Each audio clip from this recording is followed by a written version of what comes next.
বিচারপতি গাঙ্গুলি চাইলেই কংগ্রেসে যোগদান করতে পারেন।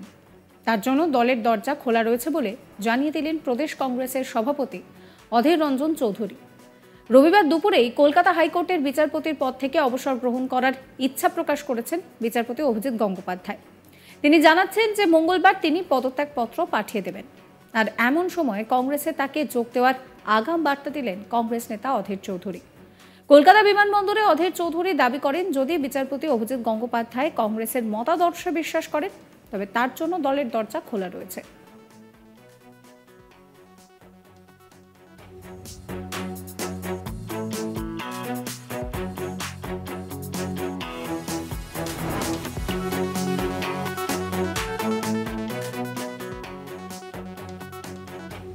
কি বলছেন অধীর চৌধুরী, শোনাবো আপনাদের। আমি কি করবো, তার ব্যক্তিগত সিদ্ধান্ত, এটা আর আমাদের বলা কিছু না। ভালো কথা, আমরা বলেছি যে আমাদের মতাদর্শ বিশ্বাস করলে আমাদের দুজন দরজা খোলা আছে ওনার জন্য। আমি কি করবো, তার ব্যক্তিগত সিদ্ধান্ত, এটা আর আমাদের বলা কিছু না। ভালো কথা, আমরা বলেছি যে আমাদের মতাদর্শ বিশ্বাস করলে আমাদের দুজন দরজা খোলা আছে ওনার জন্য। রবিবার বিচারপতির কার্যকালের মেয়াদ শেষের আগেই অবসর গ্রহণ করার ঘোষণা করে দেন কলকাতা হাইকোর্টের বিচারপতি জাস্টিস অভিজিৎ গঙ্গোপাধ্যায়। অভিজিৎ গঙ্গোপাধ্যায় জানান, মঙ্গলবার 5ই মার্চ তার ইস্তফাপত্র পাঠিয়ে দেবেন রাষ্ট্রপতির কাছে। তার মতে সোমবার 4 মার্চ সামান্য কাজ করবেন বিচারপতি হিসেবে, সেটুকু করেই থেমে যেতে চান তিনি, যাতে কেউ বলতে না পারে যে কোনো সিদ্ধান্ত একপেশে হয়েছে। সোমবার কতগুলো মামলা আছে সেগুলো ছেড়ে দেব, খালি এইটুকুই করব, তারপর প্রধান বিচারপতিকে মৌখিকভাবে জানিয়ে দেব। মঙ্গলবার ভারতের রাষ্ট্রপতিকে পদত্যাগপত্র পাঠিয়ে দেব। মঙ্গলবার আপনাদের সব প্রশ্নের উত্তর দেব। সাংবাদিকদের মুখোমুখি হয়ে এই কথাই বলেন বিচারপতি অভিজিৎ গঙ্গোপাধ্যায়। কি বলছেন তিনি, শোনাবো আপনাদের। আমি আপনাদেরকে যেটা আজকে বলতে চাই সেটা হচ্ছে যে আমি বিচারপতির পদ থেকে মঙ্গলবার পদত্যাগ করব, এক নম্বর। দ্বিতীয় হচ্ছে আগামীকাল বিচারপতি হিসেবে আমার শেষ দিন, সেদিন আমি কোনো বিচারের কাজ করব না, শুধু কতকগুলো মামলা হার্ট হয়ে আছে যেগুলো আমাকে রিলিজ করতে হবে আমার লিস্ট থেকে। কোনো অ্যাডজুডিকেশন নয়, অ্যাডজুডিকেশন আমি গত 7 দিন ধরেও করিনি, কারণ আমি ব্যক্তিগত কারণে ছুটিতে ছিলাম। তো কালকেও কোনো অ্যাডজুডিকেশন করবো না, শুধু মামলাগুলো আমার লিস্টের বাইরে করে দেবো।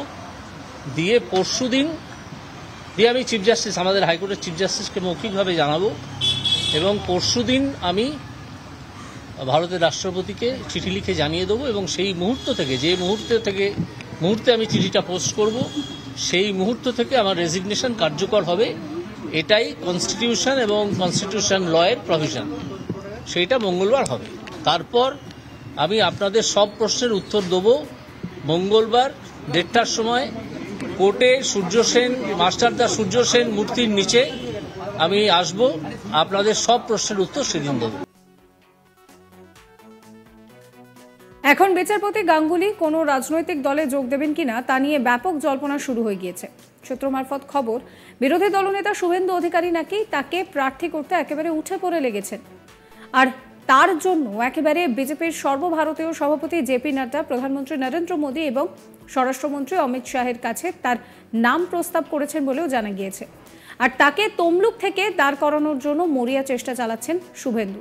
পাশাপাশি শোনা যাচ্ছে তাকে দলে যোগদান করাতে আগ্রহী বাম এবং কংগ্রেসও। এর আগেও কলকাতা হাইকোর্টের বিচারপতি অভিজিৎ গঙ্গোপাধ্যায়কে বাংলার মুখ্যমন্ত্রী হিসেবে দেখতে চান বলে সংবাদ মাধ্যমে প্রতিক্রিয়া দিয়েছিলেন প্রদেশ কংগ্রেসের সভাপতি অধীর চৌধুরী। শনিবার 2রা ডিসেম্বর অধীর চৌধুরী জানিয়েছিলেন তিনি চান বাংলার মুখ্যমন্ত্রী পদে ভোটে দাঁড়াক বিচারপতি গঙ্গোপাধ্যায়। আর এটা হলে তিনি নিজে ভোটের লাইনে দাঁড়িয়ে প্রথম ভোট দেবেন। কিন্তু কেন বিচারপতি গঙ্গোপাধ্যায়কে মুখ্যমন্ত্রী পদে দেখতে চেয়েছিলেন অধীর? কংগ্রেসের সাংসদ জানান যে নিয়োগ দুর্নীতি মামলায় একের পর এক নজিরবিহীন রায় দিয়ে কার্যত মানুষের মনে একটা জায়গা করে নিয়েছেন বিচারপতি গঙ্গোপাধ্যায়। তাই তিনি চান রাজ্যের শাসনভারও এই রকম একজন ব্যক্তিত্বের হাতেই থাকুক। সেই সময় কি বলেছিলেন অধীর চৌধুরী, শোনাবো আপনাদের। আমরা চাইব আগামী দিনে এ বাংলায় বিচারক অভিজিৎ গঙ্গোপাধ্যায়কে মুখ্যমন্ত্রীর মুখ করে একটা নির্বাচন হোক। সে নির্বাচন যদি হয় আমি কাই মনোবাক্যে এই মানুষটাকে ভোট দিতে সবথেকে আগে লাইনে দাঁড়াবো। বাংলার মানুষ তাকে বিশ্বাস করছে, ভরসা রাখছে। এটা একটা নতুন দিগন্ত রাজনীতিতে তৈরি হবে যদি এই সমস্ত ব্যক্তিত্বকে রাজনীতির ময়দানে এনে তাদেরকে রাজ্যের পরিচালনার দায়িত্ব দেওয়া হয়। এটা আমার ব্যক্তিগত মতামত আমি জানালাম। বিচারপতি গাঙ্গুলি চাইলেই কংগ্রেসে যোগদান করতে পারেন, তার জন্য দলের দরজা খোলা রয়েছে, জানিয়ে দিলেন প্রদেশ কংগ্রেসের সভাপতি অধীর চৌধুরী। এর আগে তিনি তাকে মুখ্যমন্ত্রী হিসেবে দেখতে চেয়েছিলেন। এবার তিনি বলছেন যে বিচারপতি গঙ্গোপাধ্যায় যদি কংগ্রেসে যোগ দিতে চান তাহলে তার জন্য দলের দরজা খোলা রয়েছে। রবিবার দুপুরে কলকাতা হাইকোর্টের বিচারপতির পদ থেকে অবসর গ্রহণ করার ইচ্ছে প্রকাশ করেছেন বিচারপতি অভিজিৎ গঙ্গোপাধ্যায়। তিনি জানিয়েছেন মঙ্গলবার তিনি তার পদত্যাগপত্র পাঠিয়ে দেবেন। আর এমন সময়ে কংগ্রেসে তাকে যোগদান করার জন্য আগাম বার্তা দিলেন কংগ্রেস নেতা অধীর চৌধুরী। কলকাতা বিমানবন্দরে অধীর চৌধুরী দাবি করছেন যে বিচারপতি গঙ্গোপাধ্যায় যদি কংগ্রেসের মতাদর্শে বিশ্বাস করেন তবে তার জন্য দলের দরজা খোলা রয়েছে।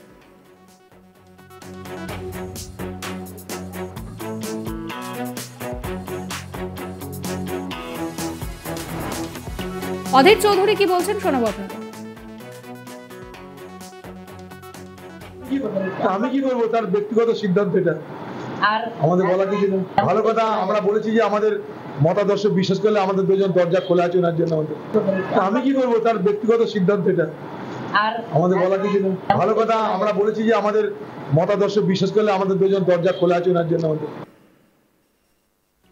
এর আগে অধীর চৌধুরী তিনি কিন্তু বলেছিলেন যে তিনি অভিজিৎ গঙ্গোপাধ্যায়কে মুখ্যমন্ত্রী পদে দেখতে চাইছেন। সেই সময় কি বলেছিলেন আপনাদের আরো একবার শোনাবো। আমরা চাইব আগামী দিনে এ বাংলায় বিচারক অভিজিৎ গঙ্গোপাধ্যায়কে মুখ্যমন্ত্রীর মুখ করে একটা নির্বাচন হোক। সে নির্বাচন যদি হয় আমি কাই মনোবাক্যে এই মানুষটাকে ভোট দিতে সবথেকে আগে লাইনে দাঁড়াবো। বাংলার মানুষ তাকে বিশ্বাস করছে, ভরসা রাখছে। এটা একটা নতুন দিগন্ত রাজনীতিতে তৈরি হবে যদি এই সমস্ত ব্যক্তিত্বকে রাজনীতির ময়দানে এনে তাদেরকে রাজ্যের পরিচালনার দায়িত্ব দেওয়া হয়।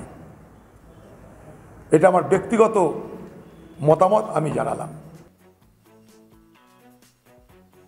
সাবস্ক্রাইব করবেন আজ তাক বাংলার ইউটিউব চ্যানেলকে, ফলো করতে ভুলবেন না আজ তাক বাংলার হোয়াটসঅ্যাপ চ্যানেলও।